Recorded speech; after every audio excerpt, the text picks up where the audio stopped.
On this episode of Turning Point Tactics, we're talking about Kill Team and the new Blood and Zeal box set that is just coming out. So thank you to Games Workshop for sending us out early so we can get some reviews for this coming in.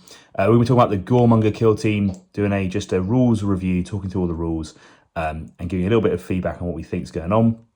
And then later in the week, we'll have a in-depth discussion starting on Patreon where we talk about post-games, some of the thoughts and interactions between these kill teams and where we think they potentially stand in the new meta. So if you like that, make sure you sign up to the Patreon, but let's get stuck straight into it and talk about the Goremonger Kill Team. Hello and welcome to Turning Point Tactics, the competitive Kill Team 40k podcast and YouTube channel focused on giving you the strategies and tactics to seize initiative every turning point. I'm your host Ryan and I'm here to give you the tips and tricks to elevate every part of your Kill Team experience. If you enjoy this content and you want more, you can join our Patreon for as little as £3 a month. We'll get access to our Discord, Patreon priority questions, early access to videos including Kill Team bat reps, faction guides and much more. If that's not for you, you can support just by hitting like, subscribe and sharing these videos amongst the community of Kill Team enthusiasts local to you. With all that said, let's get into it.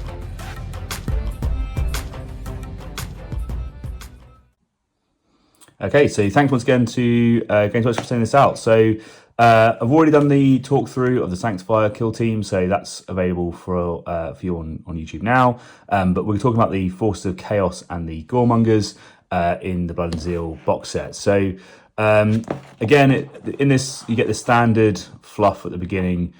All the sorts of lore bits that you would like and various artwork and various bits, which is all fine. And then it goes into essentially the Sanctifier Kill Team, which I said I've already reviewed. So if you want to have a look at that, check out the other video on the channel.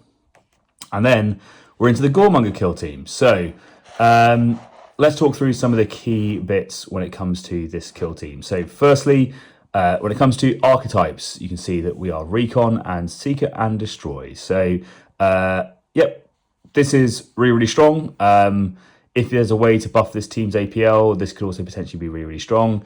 So both of these are good for this kill team. I think you're probably taking Recon most of the time because just being able to move up and guarantee those VP is usually best. And as we're seeing with most of competitive kill team, people are taking TAC op as the primary mission for most of their games, and Recon is the safest way to guarantee you 3 points in your TAC op, or primary op, sorry. Cool. So, Operatives is an 8 operative kill team, so you can see the operatives here. Also, the models look pretty damn cool if you're into that sort of corn aesthetic, and I think will definitely be definitely be favourable for a lot of players that are into this. Anyway, so you have the Goremonger, he's your leader. You then have 7 other operatives. You have aspirants, which are essentially your warrior equivalent. But you want to take most of the specialists, the exception of potentially the Stalker on ITD, but there's absolutely no reason why you couldn't just play them as an aspirant because they're realistically not that different looking, to be honest. But you have aspirant and these 7 other operatives. And what we'll do, we'll just talk through the various operatives as we get to the data sheets so you can see what they do, but that's the sort of what you're at. So 8 model kill team, this is an elite kill team. All right. So again, it comes to these pages. The faction rule looks really complicated. In a way, it is. But once you understand it, it kind of makes sense. But what I will say about this box set is these teams are very complicated in comparison to previous teams. So I wouldn't say they're particularly beginner friendly, but out of the 2, I think the Goremongers are the more beginner friendly than the other one. I think Sanctifiers is much harder to play. I think these guys are going to be a little bit easier for new players to get involved with. So, and there's various reasons for that. And the first one is actually going to be this rule, which is the Runes of Khorne. So it's their faction rule, and each friendly Goremonger operative cannot lose more than 8 wounds per shoot action.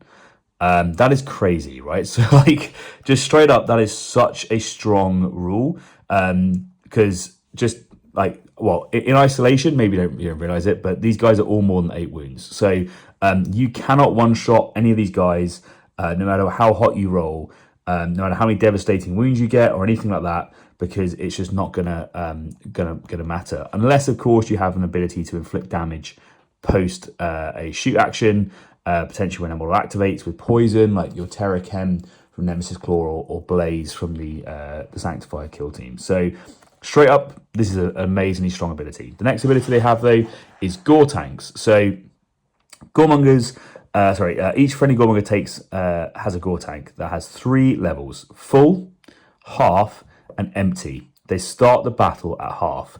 Whenever a Gore Tank increases, it goes up 1 level. Whenever it decreases, it goes down 1 level. A Gore Tank cannot increase when it's already full or decrease when it's already empty. See the diagram below. They've made a little diagram here. Essentially, you get 2 points, basically, with each of these guys. And you start with 1.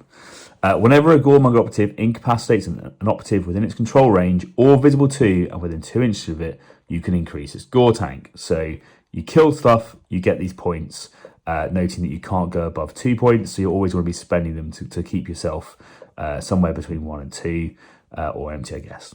Whenever a friendly Goremonger operative uses Sanguinivite, I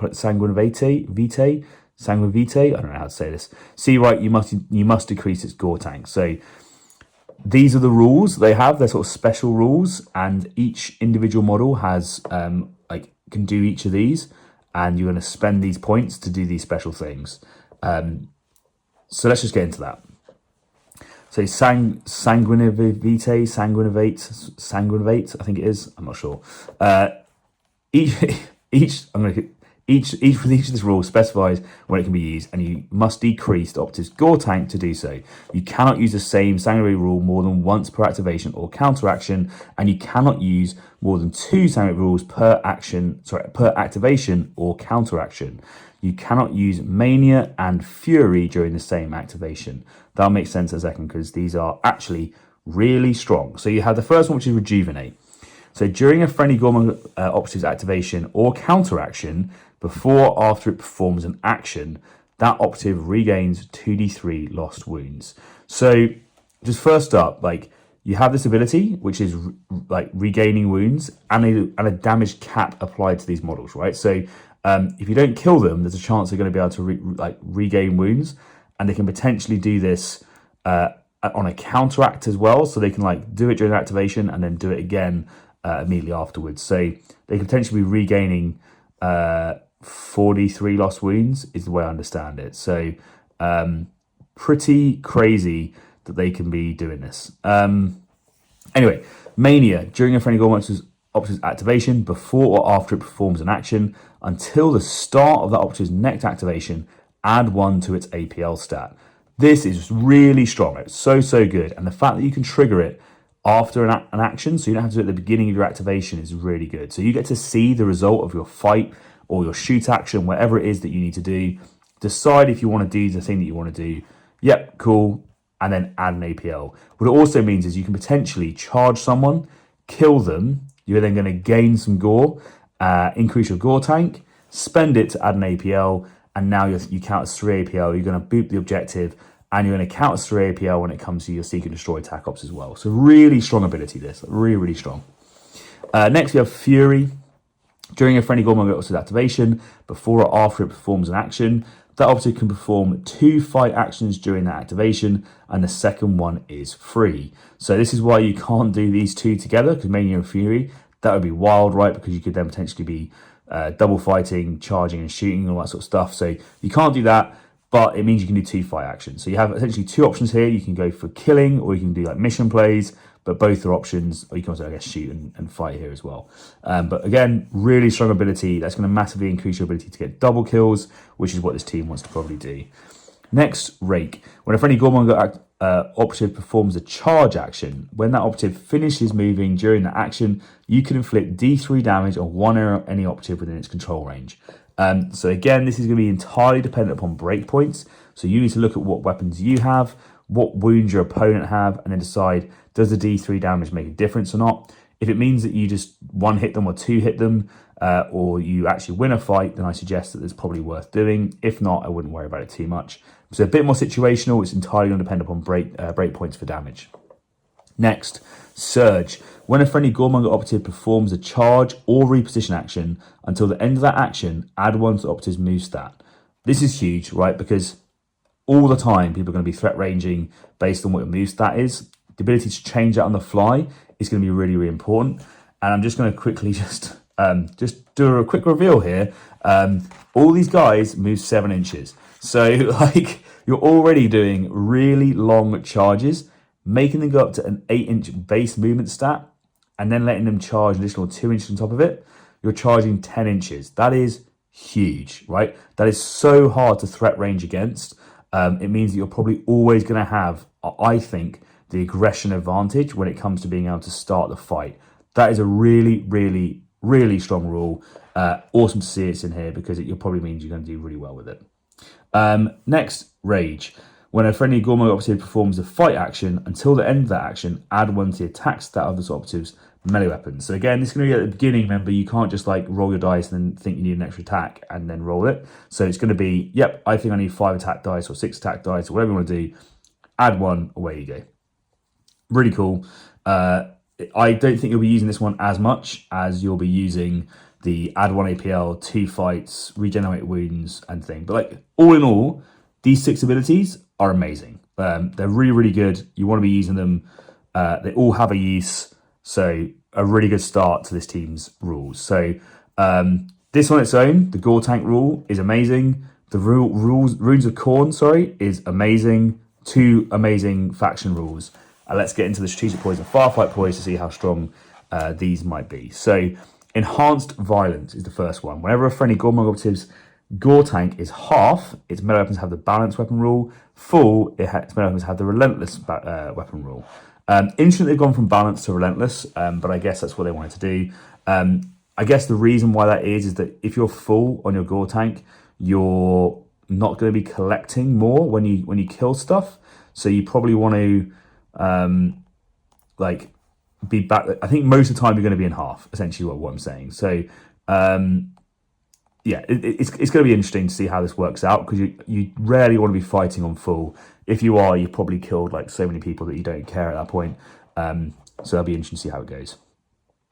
That being said, when an operative is shooting a friendly Goremong operative, if that friendly operative's Gore Tank is half, you can reroll 1 of your defense dice. Full, you can reroll any of your defense dice. You get Relentless defense dice. Now, this is a bit different to this because when you're fighting, you've probably already spent one of these. But when you're being shot at, you might want to have it. That being said, I think actually you probably want to use your CP on other stuff. Also noting the fact that you can only ever take 8 damage, right, as a maximum. So this is if you're weakened, but you've probably regenerated wounds anyway. So I don't know, like you're more likely to have a full tank when you're being shot, but I think less likely to want to use this ploy in general, is my opinion. But I might be wrong on that. I guess we'll see. Gory Tenacity. When a friendly Goremong is fighting or retaliating, the first time your opponent strikes it during that sequence, half the damage inflicted rounding up. Oh my god, amazing. Half damage on melee. So good. It's just a really good rule to have. The other benefit about this is it doesn't matter if it's a normal or a crit. So someone hits you with a power sword, would be doing 6 damage, now only 3 damage. So really, really good for like just having that damage reduction. You're going to be using that turning point 2, 3, and probably 4. So good. Hunt for Blood. Select one friendly Goremong operative. If it has a conceal order, change it to engage. Then it can immediately perform a free charge action, but cannot move more than 3 inches during that action. Again, this is really strong because if someone leaves one of their models nearby one of your Goremongers, you're just going to charge them out of sequence and kill them, right? So really strong. Like it's just going to force people to try and stay away from you, or potentially you can start tying up in melee. So you need a way to be able to get away from them if they do that. Next, Unbridled Aggression. Uses Firefight Ploy when a friendly Goremong operative is fighting during an action in which it performed the charge action. At the end of the roll attack dice step, until the end of that sequence, the operative's melee weapons have the severe weapon rule. So this is going to trigger like differently based on what you have. So you probably, again, want to think about if it's worth it and if you need it, but potentially having severe is really, really good just to be able to force a crit through, particularly if someone's on a break point where a crit means you get a kill and a regular or a one-hit kill and a regular wouldn't. Note as well that you can potentially be doing D3 damage and then making yourself severe to be able to do a surprising amount of damage on entry to one-hit people. All right, Gorethirst. Use this Firefight Ploy when you would counteract. You can do so with one friendly Goremonger operative that has a conceal order, but you must change its order to engage, and it can only perform the charge, fight, or shoot action during that counteraction. Again, this is just really good for being able to just get damage out there, right? So these guys are going to go, cool, I want to go aggressive. You've ended nearby me. I'm either going to charge you or I'm going to fight you when you're in combat, or I'm going to shoot you if you're nearby. So it's a switch to engage to do a counteract, which is really, really strong. Destructive Demise. Uses Firefight Ploy when a friendly Goremonger operative is incapacitated. Inflict damage determined by that friendly operative's Gore tank on one enemy operative within that operative control range. So D3 if your tank is empty. D3 plus 1 if it's half. D3 plus 2 if it's full. I would say this is one of those scenarios where you're only ever spending this if your tank is empty and your enemy has 1 wound left. Then you're probably going to spend it just to guarantee a kill. If they have 2 wounds left, sure. 3 wounds left, sure. Then it's really like how much risk do you want to take. I would never be relying on like rolling the 5 or the 6 to try and kill a model. I don't think it's going to happen unless it's going to win you the game there and then. But it's a nice little way to trade out potentially against someone that didn't necessarily think you'd be able to kill them. Finally, Lacerate Flesh. Use this Firefight Ploy when a friendly Goremonger operative with an empty Gore tank is activated or counteracts. Increase that operative's Gore tank. At the end of that action or counteraction, so activation or counteraction, decrease its Gore tank. You cannot decrease to use a Sanguinary Vitae rule.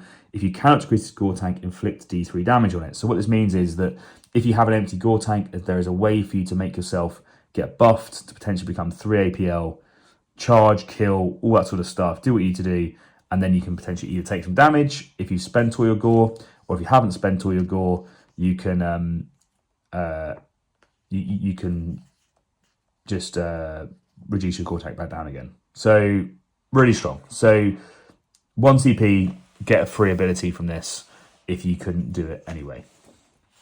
Wow. All of those are good. That's a good start. Good start. All right.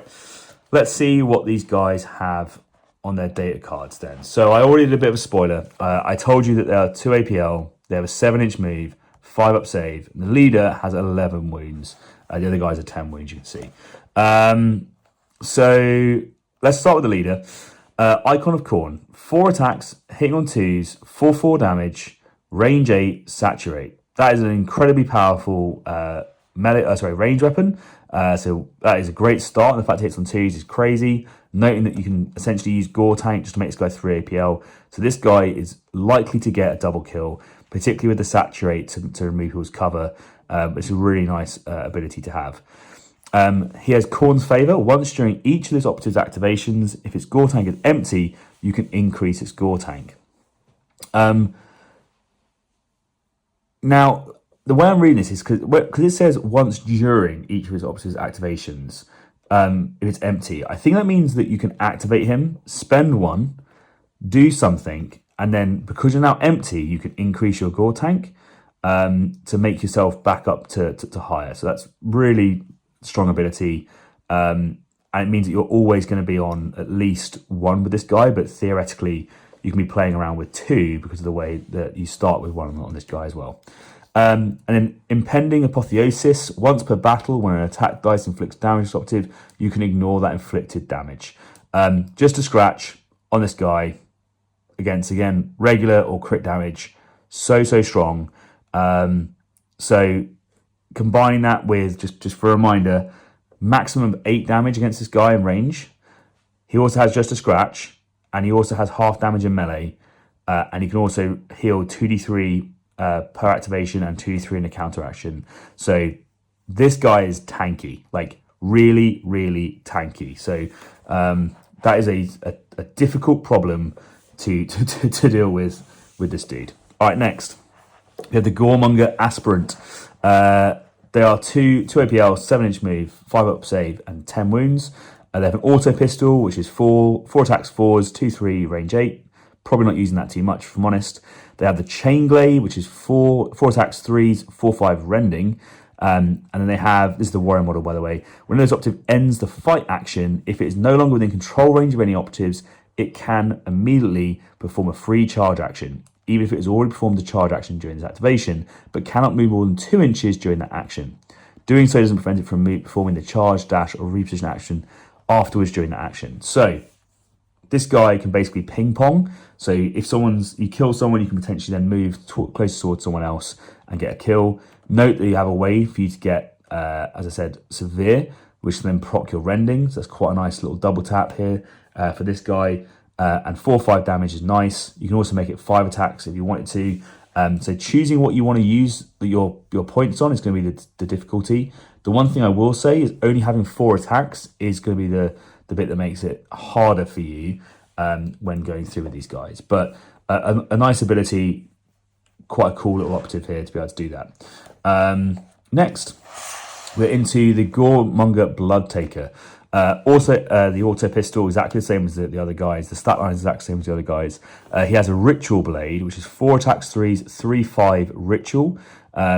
The ritual bonus is whenever this operative is using a weapon, the first time you inflict damage on an enemy operative, within its control range during that sequence, you can increase this operative's gore tank.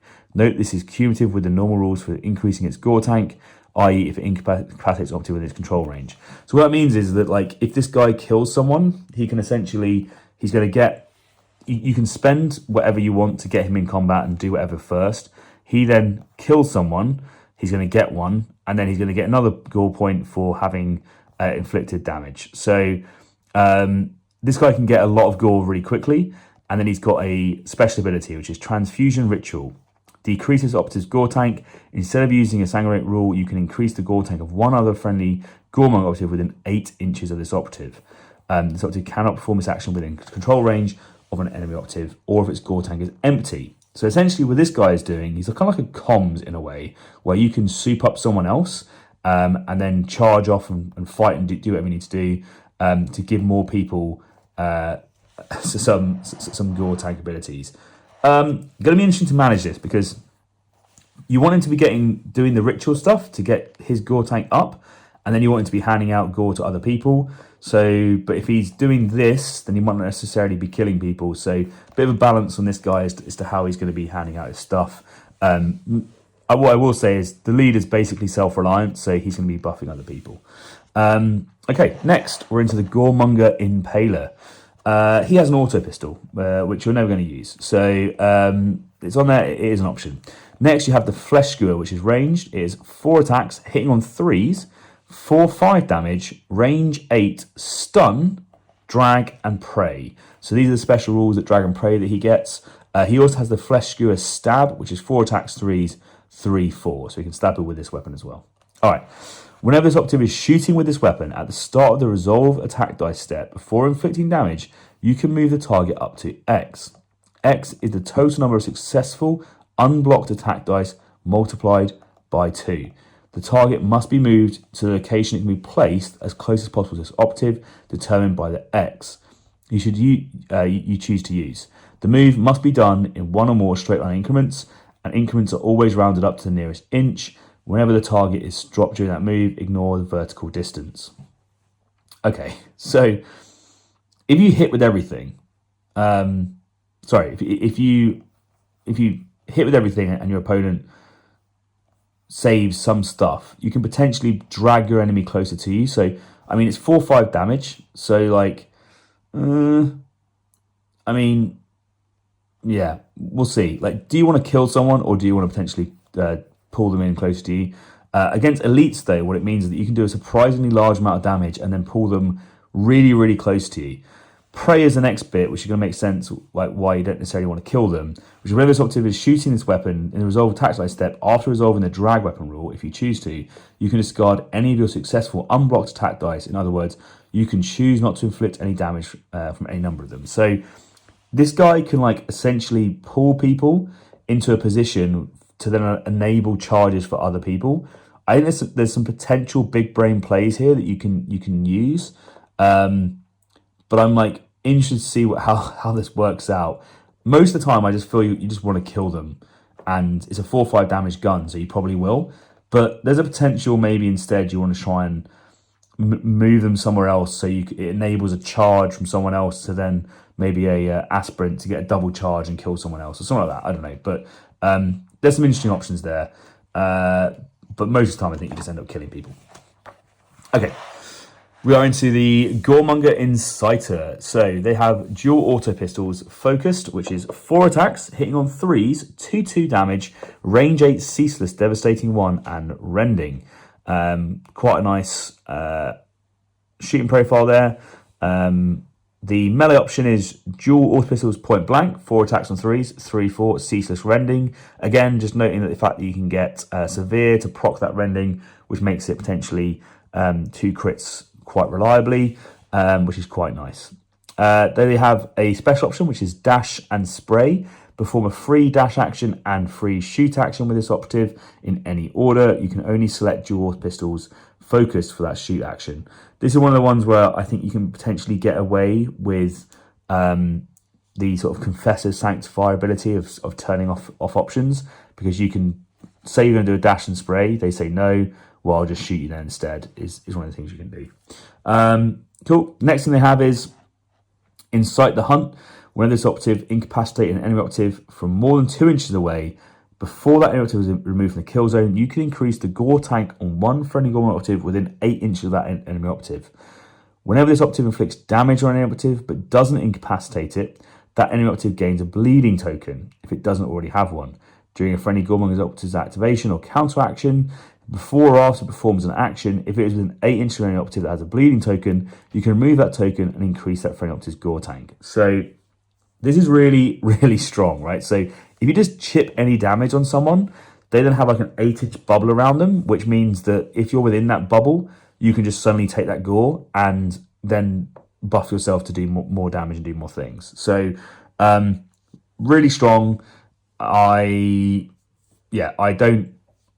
can see you always taking this model to basically hand out free gore tokens, and the fact that you could potentially be marking multiple models a turn, if you can get the shots off with the counter action as well, that's really, really strong. The Dacky Dash is a nice benefit as well. This guy can be moving ridiculously fast to potentially be getting off shots that you just did not see coming, and then counter action shots afterwards into other people. Next, we have the Skull Claimer. So again, same stat line, same auto pistol, but has a great chain axe, 4 attacks, 3s, 5, 6, brutal.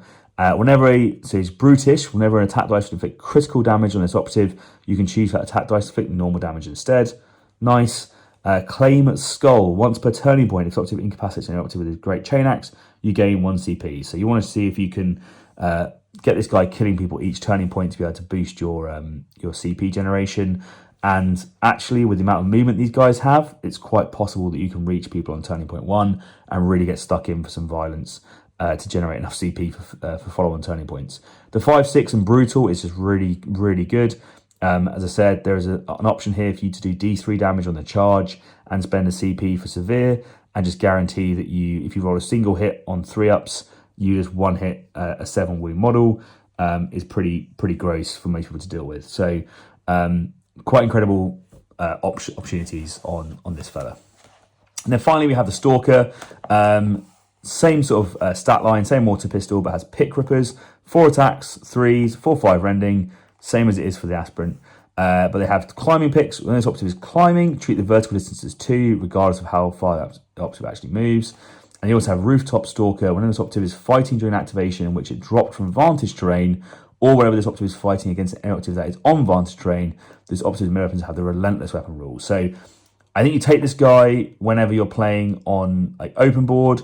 If you're on ITD, I think you just take an aspirant instead, because you're not going to be on vantage. But if you're on vantage, this person is just violent, and they are going to be, again, crazy threat ranges that people just won't see coming. Like, you're going to be charging across the whole of sort of like the strongholds and stuff like that to be able to get kills on people that people won't necessarily see coming at all. So a really, really strong set of operatives here. Thank God there is only 8 of them. Finally, we are into the faction equipment. So they have the Gory Totem. Before the battle, you can set up one of your Gory Totem markers whole within your territory and more than 2 inches from other markers, excluding your Bloody Cadaver marker. Whenever an enemy operative is within 3 inches of your gory token marker is shooting, fighting, or retaliating, your opponent cannot re-roll their attack dice. This is really, really strong. So you can just set this up on like an objective that you know you're going to be fighting on, and just turn off re-rolls for your opponent. Yeah, it's so good. And because your opponent's going to have to try and move into that area to be on the objective, it can force them to just have no re-rolls. And then also you have the damage reduction, the heals, and all that sort of stuff. It is a really strong ability. I think you're taking this almost every game. Next is the Bloody Cadaver. Before the battle, you can set up your Bloody Cadaver markers holding your territory and more than 2 inches from other markers, excluding your gory totem marker. Friendly Goremanger officers can perform the pick-up marker action in the ready step for each strategy phase. You can increase the gore tank of one friendly Goremanger operative that controls that marker, unless that friendly operative is within control range of an enemy operative. So this is just a way for you to get more gore tank options. Again, I think you're always taking this because the gore tank abilities are so strong. You're probably going to chuck it somewhere in your back line, tank someone up, and someone else is going to pick it up and run with it. Then they're going to tank it up next turn. And yeah, it is really, really strong. So I think this is, again, auto-include, you're always going to take it. Next, you have the Chaos Sigil. Once per turning point, when an operative is shooting a friendly Goremongers operative, at the start of the roll of the defense dice step, you can use this rule. If you do, worsen the X of the piercing weapon by 1 until the end of that sequence, and the piercing one therefore be ignored. So this one, maybe you take it if you're against an entirely shooting team. I will just remind you though that you can only take 8 damage from shooting. So this is one of those ones where, like, if you're on the fence about it, you can probably drop it and not worry about it. If you need other equipment, so let's say you need barricades, you need you want crack grenades or something, like if you want something else, that's fine. This is probably the one that you're going to drop most of the time, in my opinion. Next, you have wrist chains. Once per turning point, when a friendly Goremanger operative performs the shoot action and you're selecting a ranged weapon, you can use this rule. If you do, until the end of that action, the following melee weapons are treated as ranged weapons with the 2-inch weapon rule: chain blade, chain glaive, great chain axe, enormous brutal weapon rule, pick rippers. This is really, really strong. So this basically just means the guys who appear that they don't have shooting weapons suddenly have shooting weapons. And one of those weapons, by the way, the great chain axe, is 5/6, or the pick rippers and stuff like that are all rending. So you can surprisingly pick up kills with 4 or 5 damage shooting at 2 inches away that people are just not expecting to happen. So like for these guys, just suddenly getting a shooting option is so good. I think this is also an auto include. So like these three, I think you're almost always taking. The gory totem on some maps, maybe you don't bother, but I think you put it on a central objective you want to fight over. But definitely taking these two, most of the time taking this, and sometimes taking this, well, probably less than sometimes taking this. So this is the one that you probably drop unless you're against a team that you know it's going to come up a lot in, that has maybe loads of AP1. And then that's where you might start taking the Chaos Sigil. That is the overall rules for this kill team. As I said, Jason and Mike and I will have a chat through and we'll compare the rules, and we'll talk about the experiences of the team and actually getting them on the tabletop. But what do you guys think? I mean, from my first read through, it seems like this is a really fun thematic Khorne team, and also really, really strong. And I can see them potentially being absolutely outrageously good when it comes to the current meta. But maybe that's just my opinion. Maybe you guys have a different opinion. Are you excited for either of these teams? Are you thinking these guys are going to be too good, not good enough? Or are they perfectly balanced into each other, or are they going to completely wreck the meta? What's your guys' opinion? Let us know in the comment section below. Until next time, take it easy. That brings us to the end of the episode. Hopefully you found something new or useful while listening, and if you did, throwing us a like would be greatly appreciated. If you want to make sure you don't miss any episodes, make sure you hit that subscribe button and click on the bell so you get notifications as soon as the next one drops. It really is the best way to help a small channel like ours. And if you can't wait and you do want early access, we have a Patreon where you can get exclusive access to all our content ahead of time. As always, we'd love to hear your thoughts and feedback. Just drop a comment below and we'll get right to you. Thank you so much for listening. I'm your host Ryan, this has been Turning Point Tactics, and we'll see you next week.